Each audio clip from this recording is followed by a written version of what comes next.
ఏమంటారో నాకు నీకున్న ఇదిని, ఏమంటారు నువ్వు నేనైన అదిని, ఏమంటారో మారిపోతున్న కథని, ఏమంటారో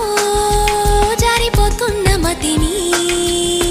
చూసే పెదవిని మాట్లాడే కనులని, నవ్వే నడకని కనిపించే శ్వాసని, ఇచ్చి పుచ్చుకున్న మనసుని